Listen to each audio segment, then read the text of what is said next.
Good morning, everyone, and welcome to what is the second in a series of Pulse Market webinars. I'm John Dowdall, one of the co-founders of Pulse Market, and today we're going to focus on how procurement is changing in the digital age. So today we're going to focus on procurement digitization, sustainability and procurement, and how potentially and hopefully they can work in harmony, and if technology is transforming procurement. Now, before that, and this is kind of a first for me, I need to make an apology to one of our panelists before we even begin. And for now, I'm not going to tell you who that panelist is, but just to let it be known, I'd emphasize within the first 10 minutes, I'll be making that apology. And that was due to something that came up in a prep session we had. So let me introduce them first, and you can decide who John is going to apologize to. First, we have number one, and by the way, you can actually put in the chat if you want who you think the apology is going to go to for a bit of fun. First, we have Ken Moncrieff, who is currently working in the public sector for Scottish National Investment Bank, improving efficiencies there. He has a history working in gas, cheese, kitchen, and telco, which is quite a diverse group of industries. Secondly, we have Mark Linklater, who has 35 years behind him in the finance industry, who would have thought. The last 10 years of that have been procurement and global technology and IT, and he's been involved in a modernization journey in Aegon. Third, but by no means least, Philip White, who's from Hanya Partners. He's a consultant there with a focus on IT and banking software. Philip has 20 years in procurement and made it very clear that procurement for him was a choice and a vocation more than an accident, which slightly differs from most people I've met in the procurement world. So welcome all, and thanks for joining us today. I suppose with the experience we have on this panel, where I'd like to start is maybe having a little bit of a look back. So since the kind of turn of the millennium, let's have a look at what's changed in that time, what's changed in the last 10 to 20 years in procurement, the past versus now. Or the question really is, how much has it changed, and have things moved forward? Is procurement simpler now? Has it become more difficult and more complex? And maybe if I start by throwing that to Ken. I don't think it's become more complex. I think over the last 20 odd years, technology has improved certain elements. However, my view certainly is that the human element must never go away. And that is one of my key aspects of what I believe in, is that we mustn't let technology overtake things. Technology is an enabler and will continue to allow us to speed up, develop, do things more efficiently, and by that, sometimes, yes, cheaper. And by mediums, just as this webinars like this didn't exist, certainly not to the simplicity of setting this up some 20 years ago. My background then was in telecoms, who should have been using video conferencing, but strangely enough weren't, but started to as a result of some procurement initiatives, I would quickly add. Thereby reducing the amount of expenditure on flights. And so, I think there's been a major advances, but the most important thing is we must always keep sight that procurement is about engagement, relationships, and people. That's interesting. We can touch on more on that later. Mark, from your perspective, you're 10 years in procurement, but you've been in financial services for 35 years, a regulated industry. How have things changed there?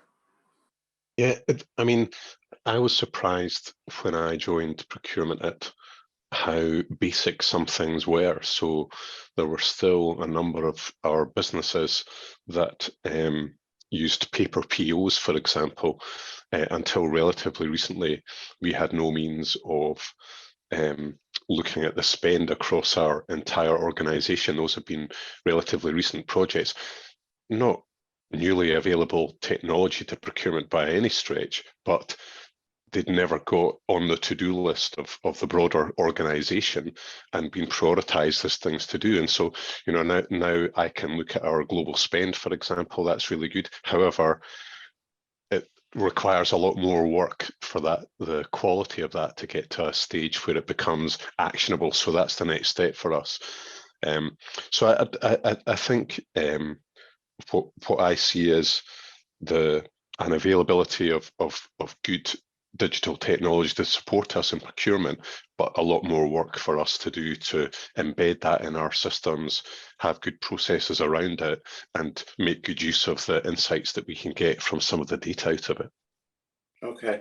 And Philip, from your side, you're cross-industry as well in your history. You've been in the airline industry, and I think it's the last 15 years, financial services. Does that, has it proved a challenge for you over the last 20 years, how things have changed, or is it becoming more complex to any degree? I would certainly say it's become more complex. When I started out at British Midland, primary focus was on cost, secondary focus was on cost, and the tertiary focus was on cost. It was a negotiation-led role.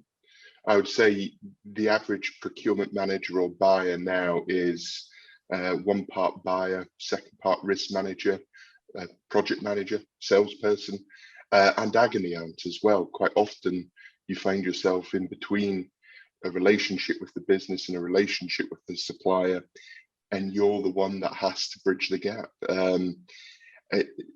I think that extra complexity maybe has changed the focus in the role slightly, but probably has added to the, for me anyway, the enjoyment of the role. Just to go a step further in that, so Ken mentioned that people are an important part of this, but to talk about technology and how things have moved forward, compared to other industries, have procurement taken advantage of technology enough? So I suppose one thing I'd like the panel and the people listening to think about is, can procurement procure properly for procurement? It's an interesting question because you're involved in helping other parts of the business and industry, but how much do you help yourselves in what you do and take advantage of technology? What do we think? Philip, we'll stick with you on that. Yeah, it's interesting. My very first role within British Midland, the head of procurement there was bringing in e-procurement. We were utilising e-auctions, and I looked forward 20 years, and in many organisations it still hasn't even caught up with that. And I'm not sure it's that procurement can't procure on behalf of itself. I think it struggles to justify the expenditure on the software. Doesn't everyone in the business? Yes, but when procurement, it really ought to be a self-funding department, investing in the software and investing in the cost of change can often be a challenging conversation to have with the financial controller for procurement. And though there are clear benefits from investing, quite often there are other parts of the business that need to take priority. And you're coming from that perspective of representing multiple companies as a consultant, I suppose. Mark, from your side as a financial institution where you have your own company to think about, how have you seen technology change there? And do you believe you've really got the most out of it, comparing yourself to other industries? I think I see part of the challenge as being the maturity of procurement. So I was actually quite surprised when I joined procurement, having spent so much time outside procurement in other parts of the business and working with procurement. I was surprised at how immature some of the processes were. The fact that procurement could be disregarded by stakeholders across the business who were wanting to buy things, not involved in the process. So I kind of characterize procurement as being, if you compare procurement to finance, for example, that there aren't many sizes of organizations that would contemplate running their finances without a qualified accountant and without really robust processes and technology to support all of that. Nobody's going to run a multi-billion-dollar corporation on a spreadsheet with someone that isn't a qualified accountant.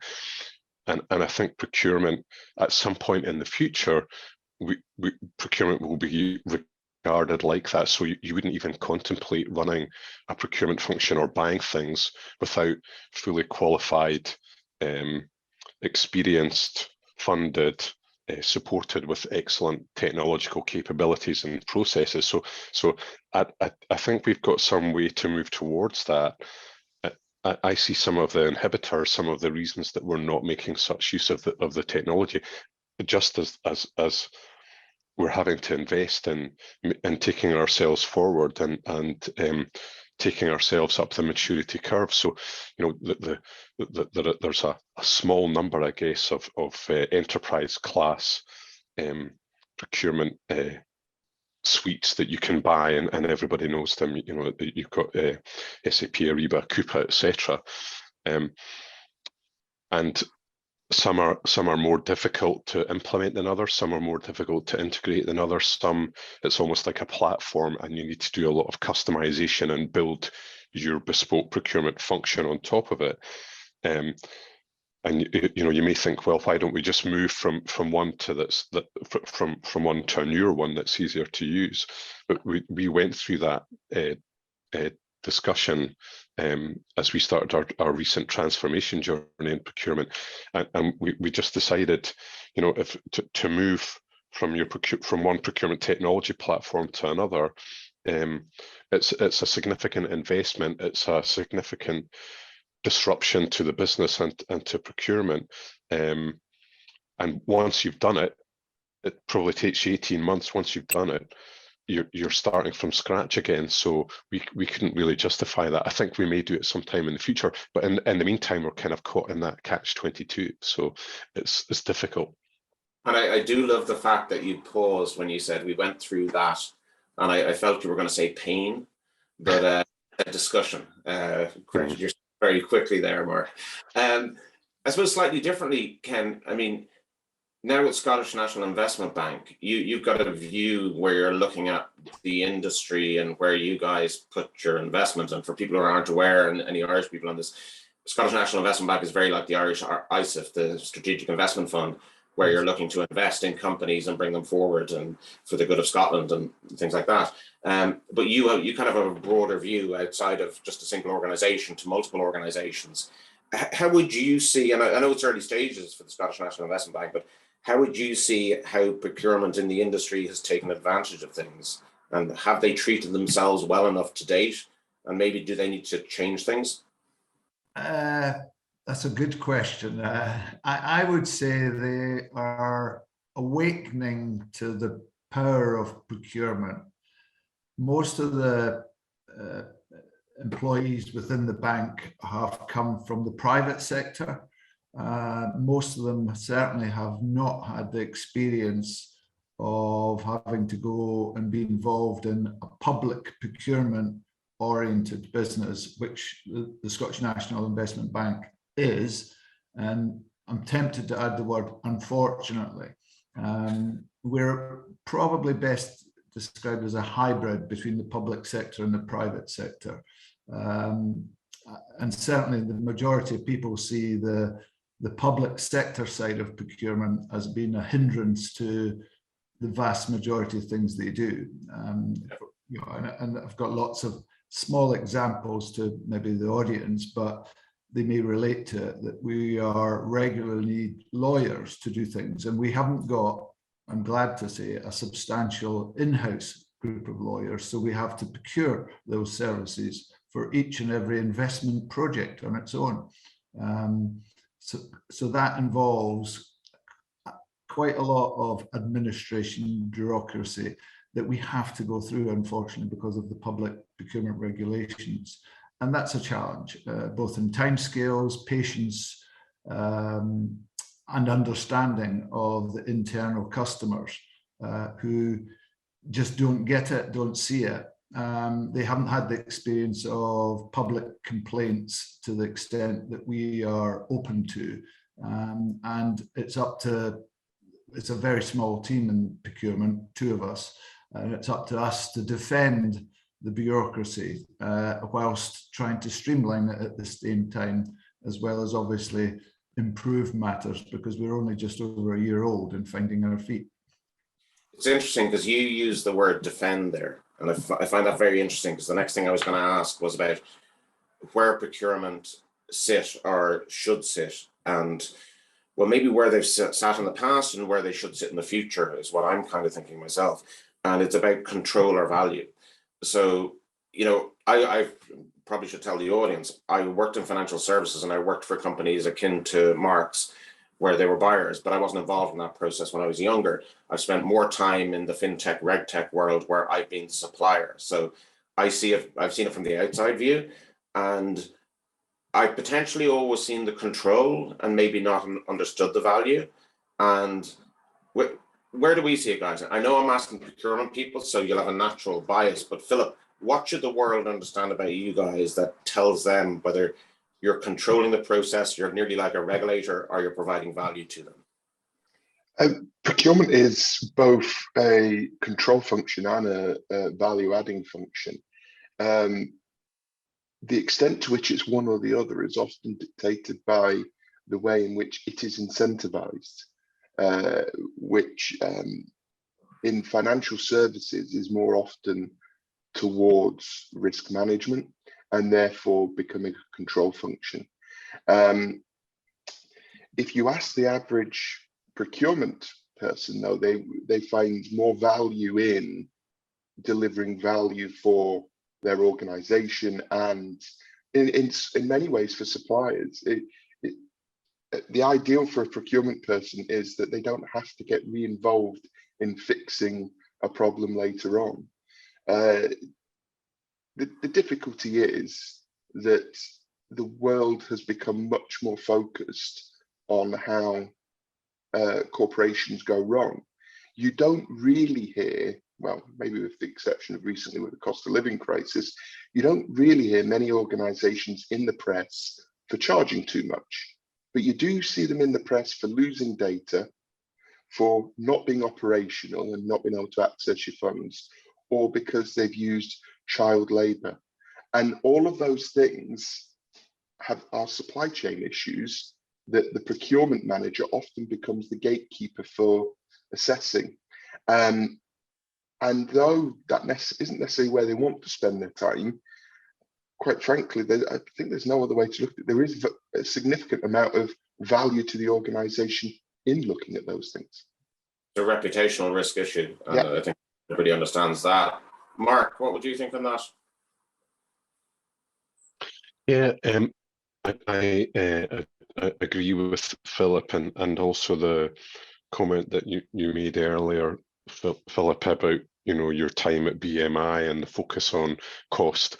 I've seen that transition more recently where I work, and I think it causes frustration amongst we've grown organically from a focus very much on value cost negotiating, getting the best deals, having good relationships with our suppliers, and over probably the last 5 to 7 years, the regulatory requirements have increased dramatically in our industry. The prevalence of software as a service solutions, which expose your data externally where they previously weren't. So the risk profile certainly in insurance has changed dramatically, and we've had to adapt to that in procurement.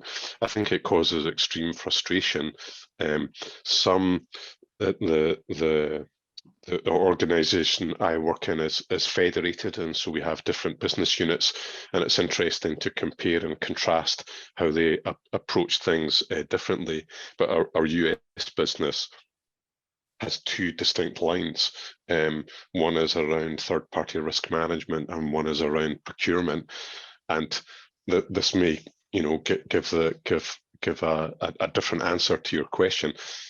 There's no doubt in our US business that the TPRM function is in the lead when it comes to selecting new solutions, onboarding vendors, etc. And procurement is almost a secondary function within that process. So the focus is very much on the risk management, supply chain management, and value is seen as more secondary. Ken, please tell me about value. Give me a value story. Yes, I can give a good value story in terms of telecoms and telecommunications. Obviously, we, as I said, I think earlier, we ate our own devices. We took webinars and launched them within the business, which is not something we had done previously ever.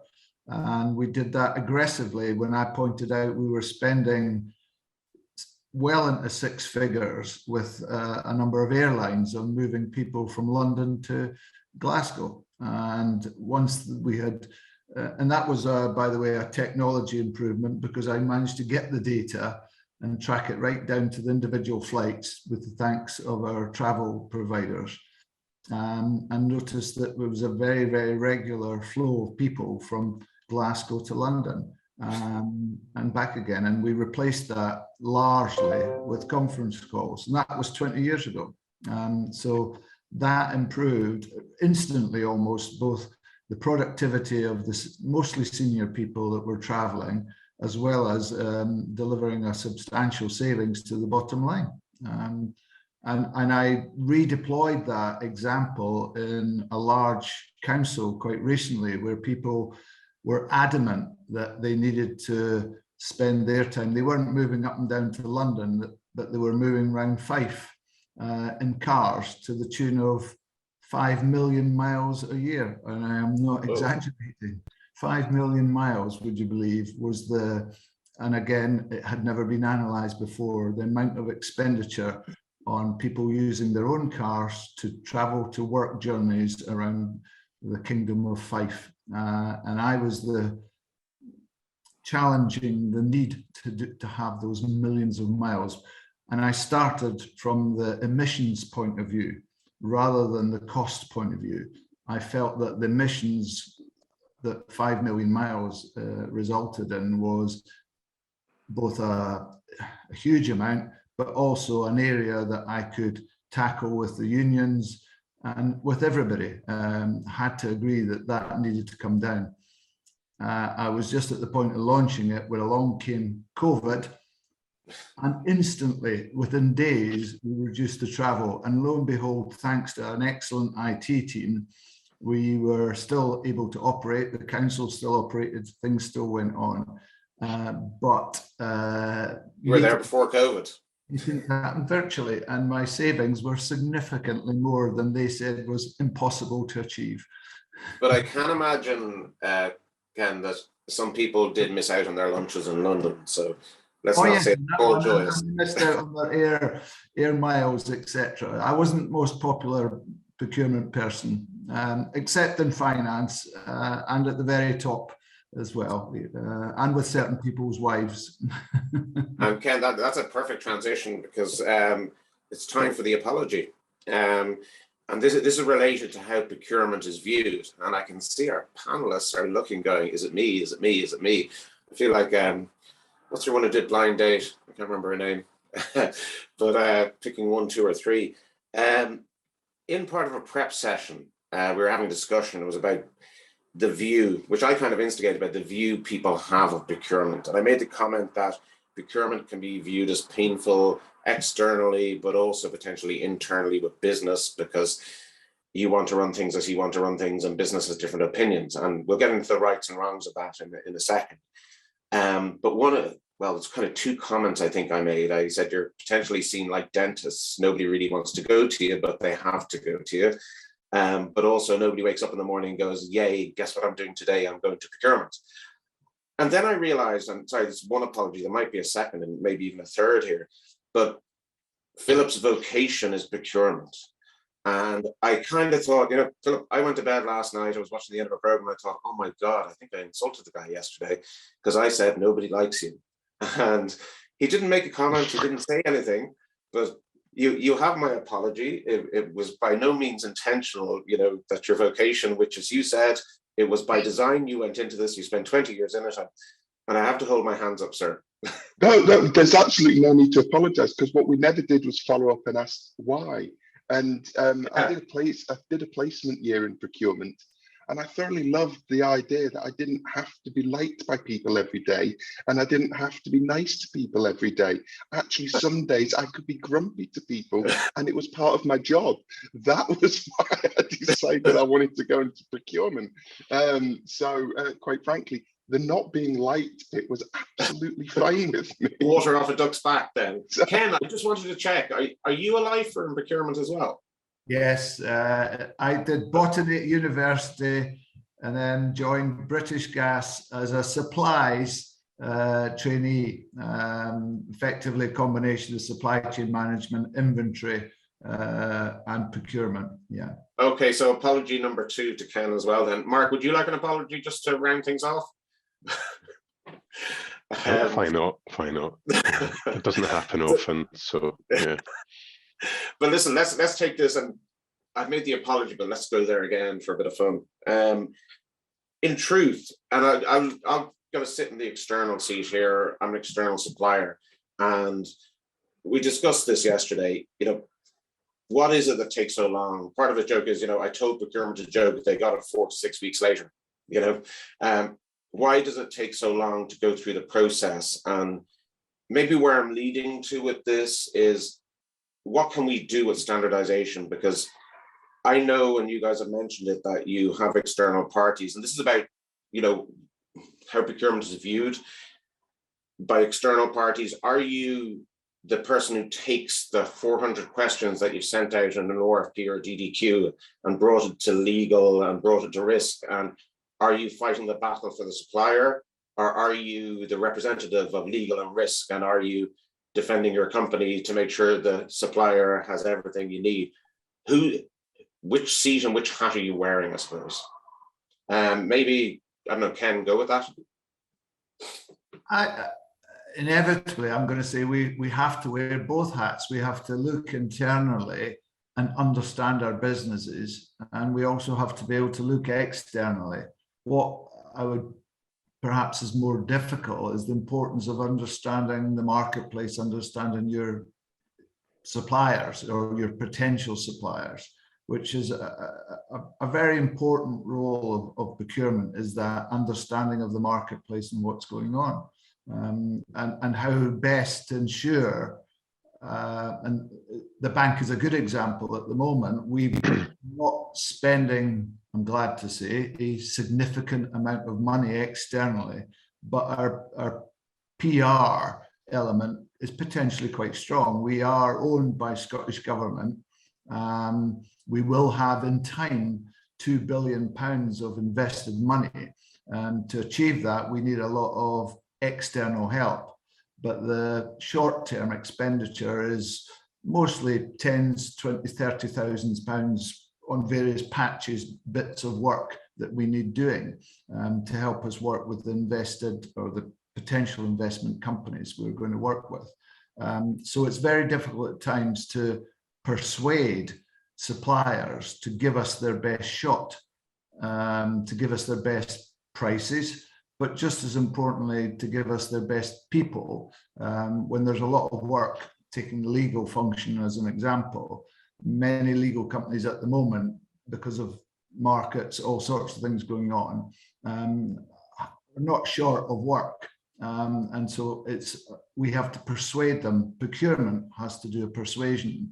And in that, you have to persuade that the bureaucracy of the public procurement process is worth it. And that gets back to my old task of trying to slim that down and also to sell to the marketplace, which is a really important aspect of procurement. To be honest with you, Mark, you know, we're talking kind of a stereotype now about how procurement is viewed, and being Irish, I know more than most what stereotypes are about. But is it really that way? That, I mean, can you guys get past the view that's been held for a long time and move more into the, you know, I'd love to see there where people go, I want to engage in procurement. They're going to help me. I'm going to come out of this in a good way. Is that a realistic vision? I would answer that and say yes. I can give you an example where when we sat in the round table of budgeting, this was in my telecoms days, the various departments, marketing, operations, sales function, they were being challenged by the CFO and the CEO on their budgets for the coming year. And on several occasions, and it didn't happen overnight, this was after several years and getting to understand each other.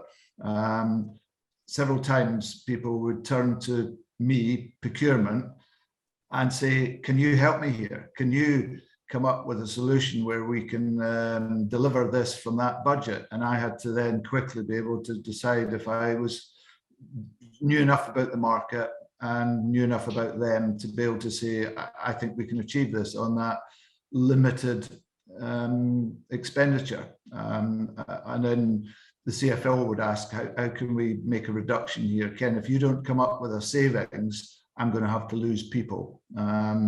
Procurement wasn't the biggest loser or potential loser because we were relatively small, but he used us to help reduce costs externally rather than reduce costs internally, because he was worried about the internal loss of people would be a long-term challenge, a long-term problem. But he knew if procurement could deliver the savings in money terms, then it was unlikely, because we were capable of managing risk, etc., etc. He had confidence in that aspect of procurement. So he would give the challenge to us to work with whichever department needed the help as he saw it, to come up with a solution. And he would always say, we can have one solution and that would just be losing people, or can you and the team come up with a better solution as you see it? And that was always a challenge each year we went through. That's interesting, because that's an internal value provided by procurement. Let me throw to the other two, and I'll let anybody put their hand up who wants to answer this. But I'm sitting in my external supplier seat, and I'm looking at you guys getting me on a 6 to 9 month process of coming in as a new vendor. It's painful, and from my viewpoint, and I was trying to think of a good analogy for this, and I've struggled, but it's like every time I take my car out of the driveway, I've got to sit the driving test again. I've got to do the theory test. I've got to go through the whole thing. I've got to do 10 lessons. This is the way it is in Ireland. And every single time I do anything, I've got to do the full test again, because Mark's procurement is different to ABC Bank. Others' procurement is different to ABC, XYZ Bank's procurement. And they all want me to do it again from scratch. And this is where I'm kind of leading to the discussion around standardization, or the potential for standardization. Is can we use technology to bring us to a stage where, I mean, my daughter is doing the piano right now, but once she goes through one stage and another stage, she gets different kind of qualifications. She doesn't have to go back to ground zero every time she goes and plays the piano somewhere else to prove her worth. Is that something we can look at in procurement? Who wants it? I'll take it. It's not a procurement question. That's the problem. It's quite often the risk functions that set the DDQs, the due diligence questions, and it's those industries that need to consider how they standardize. You're not going to get the procurement functions across financial services saying, here's the standardized information security questionnaire, here's the standardized business continuity management questionnaire. If those industries, risk functions can standardize, then absolutely it can happen. And shameless plug for Pulse, actually, it probably will take an outside body working with all of those risk functions to say, there's an easier way to do this. One of my favorite anecdotes about how complex these questionnaires can be is a recent client of mine. We were running an RFP process, went to the information security function. There was going to be a level of confidential information involved in the supply. They said, right, here's the questionnaire. I went, brilliant. Do you want me to send it out to all 6 vendors? And they went, oh, God, no. I don't want to review 6 of them. That would be too much work. And it did strike me as not necessarily being completely aware that they created that questionnaire and they had created the work for themselves. And until they get over that barrier, for me, it will be a struggle. It's not something actually procurement can push people towards fixing it, but I don't think procurement can fix it for them because we're not in control of how these questionnaires are drafted in the first place. That's interesting, and actually it kind of reminds me at this point in time I should let all the attendees know, and the panelists of course as well, that as part of this we're gifting, I suppose, everybody access to the Pulse Market platform, and it's kind of linked to what you were saying there, Philip, to run through a digitized procurement program with a consultant helping them look at basically the supply chain management issues and see how they can automate that through DDQs and ESG questionnaires to get people, and we'll lead on to ESG and sustainability in a second, to identify how their supply chain are doing things, but also use of asset repositories and how they can have everything in one place to simply help themselves standardize their response as a supplier, even if the questionnaires that are coming to them, there's still troubles in getting to the standardized questionnaire. Now, I have a personal belief that, and I would say, for God's sake, we can get to 50%. Let's not even go for the 80%, which I think we can get to, but we should surely be able to get 200 out of the 400 questions on a piece of paper and share it with everybody and go, do you know what, you're all actually asking that. I do know Bank A is better than Bank B, and they know better, and they've got different systems, they've got different regulators and all that. But I think there is a target that potentially, if we can automate and set a bar, and set the bar low at the beginning and try and work through it. I'm not asking people to change what they're doing.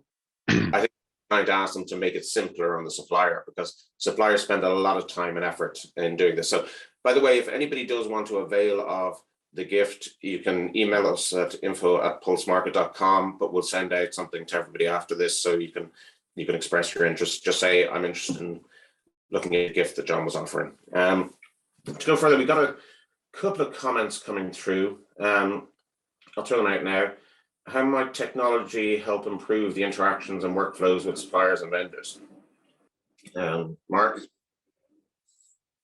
Yeah, yeah, I can take that one. So I can think of a couple of good examples of how that might work. We have started to register our suppliers in our procurement platform, and basically the registration process does some pre-qualification. So any vendor that has registered, you know, they're not green lighted for any services you may want to buy or consume from them, but they are green lighted to respond to RFXs, for example. So that's a good way of not having to, or being able to shortcut the process of getting your RFX issued to market, that supplier registration. And you know, that there's debates internally within my organization about how much due diligence you do pre-registration versus how much you do during your RFX processes versus how much you do during your contracting processes. And you know, there's as many different views as there are different procurement people.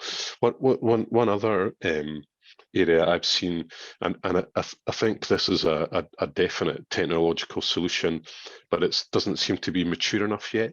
I can follow on from Philip's example around the information security questionnaires.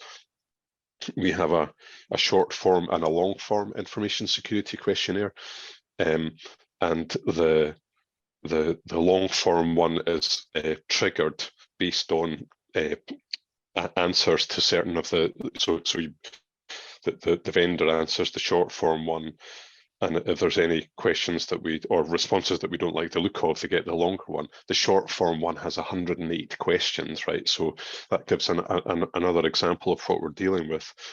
But our information security team were looking, about 18 months ago, at a service. It's kind of similar to rapid ratings for financial ratings or EcoVadis for sustainability, in that it's a standardized information security assessment that's done, and basically vendors that you might want to do business with sign up to that service. I don't recall what the commercial model was, but that didn't work out.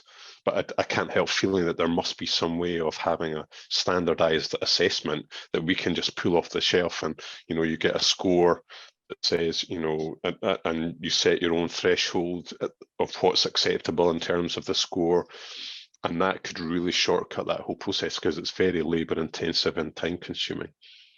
That's interesting, Mark, because, okay, you're a large global organization. When I look, and let's kind of pivot, because I'm wary of the time, into how sustainability, ESG, and procurement are going to work in harmony or not. If you look at large firms, they tend to have a procurement team and a procurement system. If you look at small and medium firms, they probably have neither. It may sit in finance, it may sit in ops, and in truth, systems-wise, they're probably just using a spreadsheet. But with sustainability coming, more questions are going to come downstream to suppliers, looking at scope 3 emissions and things like that on the carbon basis. So suddenly these firms are going to have to answer questions they never had to answer before, and potentially they need to ask questions of their suppliers as well. I give the example of, I think Puma did an environmental audit, and 87% of their emissions came in scope 3, which was their suppliers. So if you think of that, you can imagine the questions that are going to happen.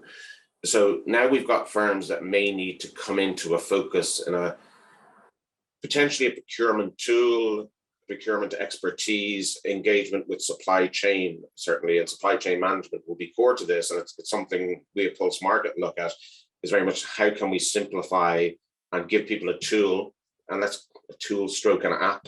I can get into trouble for this with marketing, where that people can use. And Philip, you were discussing with us yesterday about potentially some of these firms only might need it for 3 weeks of the year, but can they dip in somewhere, use a tool, get what they need done to provide it to the people they do business with, get the consultancy from firms like yourselves and the expertise to carry out that function that's coming in the next year or two? What do you think, Philip? Yeah, well, I personally think that's what's going to consume a lot of time over the next few years for procurement professionals. Is it has done in clothing industry and manufacturing industry. What happens in your supply chain has been a big part of their lives for a long time. But in more service-orientated organizations, looking beyond the first level of your supply chain has often been rare at the most. So I suspect that ESG will force all organizations to take a far greater look at what's in their supply chain and what risks occur in their supply chain. But as you point out, that's going to lead to a lot of questioning, and there is a risk that will be done as business continuity, information security, financial health has been done in the past in every different way an organization can make up. Technology will, we've got the benefit this time, we're looking at this knowing what's gone wrong in the past, how can we do it in the future? And there is definitely a place in the market for a tool set that allows organizations to standardize that ESG approach. I suspect several will crop up, and then over a period of time, a winner will emerge, because having one source of the truth will make this far more efficient. The casual access to the resources to do that. So you may choose that instead of doing these types of assessments on an ongoing basis, that you just want to do it one and done each year, might mean that you don't need year-round access to it. So the ability to switch on, switch off, both capability and applications to support that, that level of flexibility, I think, will drive adoption. Well, I think, Philip, we're going to provide the tool. You guys can provide the consultancy to the people who need it. It's a gift to them and anybody on it on this webinar. So take advantage of that. But there's more questions coming through, and we had one from Laura who was saying that government and procurement don't often tend to work together. Is there best practice to be achieved in terms of procurement-focused task force, and who should be on it? So if you were to try, I suppose, and Laura, if I'm summarizing this correctly, if we were to try and get together a task force to help both governance and procurement to work together, who are the representatives who would sit in that kind of working group? Mark, thoughts? Yeah, I mean, I think I'm working at the moment on a proposition. I mentioned earlier the organisation I work in is federated, but we've chosen, or it's been agreed by the various CTOs that we will come up with a common process, at least for buying IT. So that's going to be our first global approach to buying, will be in the IT space. And I'm thinking through that very question as well at the moment. And I'm currently opening up or starting to socialize the idea with people from legal, people from risk, people from information security, people from data privacy, people from procurement, vendor management, third-party risk management, which are often separate functions across Aegon. So those are the groups that I expect need to be involved to address that question. And I don't have any answers for you yet, I'm afraid. Talk to me in 6 months and I might have some better insight and ideas. We'll stay in touch, Mark. Another question from Colette about standardization. Great, but it has to be scalable to the size of the business. So currently small businesses are being asked to complete assessments with 600 to 800 questions within a matter of weeks, which is unreasonable given there is usually only 1 or 2 people, as well as trying to do their day job. So this kind of, and there's another comment in by David talking about digitization of and alignment of 80% of a uniform model would be great, and not the bigger challenge. Is there something, it's kind of going back to, and I lowered the bar to 50%, David was kind of saying 80%, can we get somewhere with, and it frustrates me asking the question because I've been there so many times, it's doing the driving test every single time you sit in the car. How do we get to a basic, I'm not talking about, an absolute standard that solves everybody's problem, but surely we've got to improve on where we are, because Colette's comment about small firms, and we'll talk about innovation in a second and how procurement helps or hinders innovation. But if you're a small firm and you've got a brilliant product and you want to bring it to market and sell it to people, and you're put through this ringer every single time, it takes your week, your month. It really does. Any thoughts? I'll leave that open. Clearly, it can be done. We were talking yesterday, John, about buying cars. When you go buy a car, you look at the NCAP Euro rating for safety, and that's a standardized model of risk assessment. So it can be done, but it takes an industry body to drive that, and it requires people to adopt it and sign up to it. Are risk and legal a pain in the ass? Honest question. Who wants to answer? Okay, I will.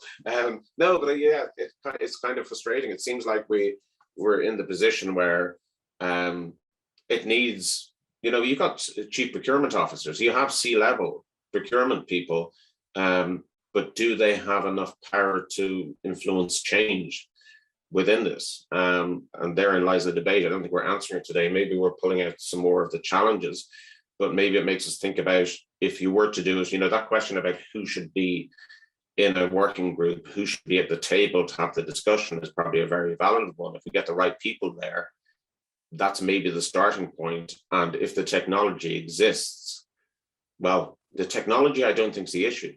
I know we've got the technology. It's actually about the agreement on what the standard would be. I'm aware of the time. I'm going to give the panel one last question, and it's kind of an either or. And maybe, Mark, I'll start with you. I'm giving you the magic wand, and you can, you know, pick something within your own procurement world, i.e. department and your own company, that if you could use the wand, you'd change tomorrow, or something externally about the people you engage with, be it within business, within your own organization, or be it with external suppliers, that you could change overnight or improve overnight, what would that be? So I think we experienced the same problem that we've just been talking about for the last five or 10 minutes, and part of our strategy to solving that is to bring more transparency to the process. So you know, if you think about from the inception of an idea that you may want to go to market to solve, through to, you know, you've signed your contract, the vendor's been onboarded, and the services are live and implemented, and you've solved the problem that you set out to solve. There's a lot of work takes place, and at the moment that is seen often by external and internal stakeholders as being, that's just the procurement process and it takes 6 to 9 months, whereas what we've touched on here is there's an element of legal, there's an element of information security, data privacy, risk, etc. And so what we want to do is bring more transparency to that, make it clear that these elements take so much, consume so much time of that process, and then that allows our stakeholders to say, right, okay, well, it's unacceptable. We can't become more agile as a business if it takes us 9 months to onboard new solutions. Legal, you have to go and get your act together. We don't have the power yet in procurement, but if we can expose that as a problem to the execs of our company, they can then go about addressing that. So that's our strategy to deal with that. Okay. Ken, let me put you up next.